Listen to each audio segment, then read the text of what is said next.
So let me come back a second. I want to first build on the founder base. 3 founders, okay? You mentioned you're the CEO and the managing director. You've got a co-founder, Rehan, who looks after marketing, and you've got Zayan, who looks after sort of operations and now talent. Yeah. First of all, 3 co-founders, isn't it a lot? मतलब for anyone trying to start a new business कि यार मैं दोस्तों के साथ शुरू करना चाह रहा हूँ, so इसमें 2 problems मुझे नज़र आती हैं. दोस्तों के साथ बिजनेस करना, everyone has a mixed feeling on that कि यार दोस्ती क्यों ख़राब करें, बातें आगे पीछे, whatever. So how did you manage the friendship? And then secondly, tell me how you decided the roles. I think we naturally just fell into the roles. Okay. So I've always been good with the operational side of things, managing stuff, making sure things are organized, decent with finances. So I kind of just fell into that role. And in the beginning, the other Zan was looking at operations, which was more so when it came to the actual ticketing and the on-ground stuff as well.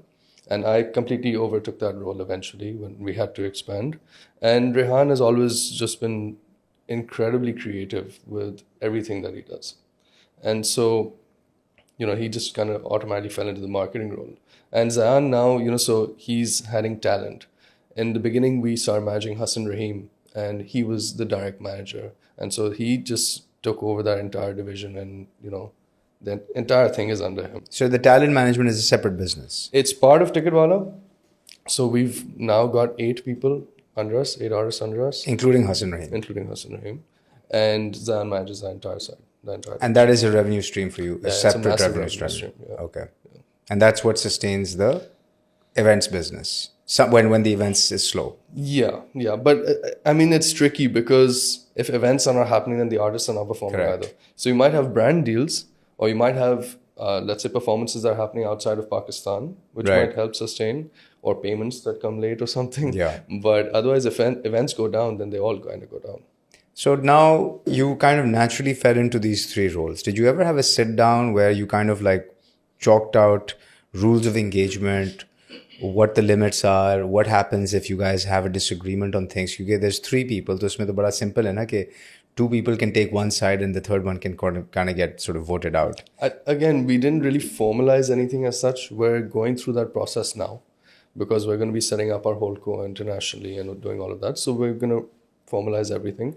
But it's never been too much of an issue. We've gelled well together. Obviously, there's been issues here and there. But like you said, it's pretty natural because usually it does end up being 2 on 1 or all 3 on the same side or so. So it fixes itself. Is decision making unanimous? Yeah. So if one disagrees, it doesn't happen? It really depends, actually, on the decision itself, how big of a decision it is. But usually we try and get everyone on the same page. Give me an example when you didn't. It could be small things, right? So, it could be, for example, let's even say the Instagram. Okay. Should there be a different one for every single city, or should there be just one for Pakistan? If you're expanding globally, should Pakistan's one become the global one? Or because you already have the following there? Or should you have a separate one for each country? So even decisions like that, we go into discussions and we all have our own viewpoints. But at the end, we have to come to one decision.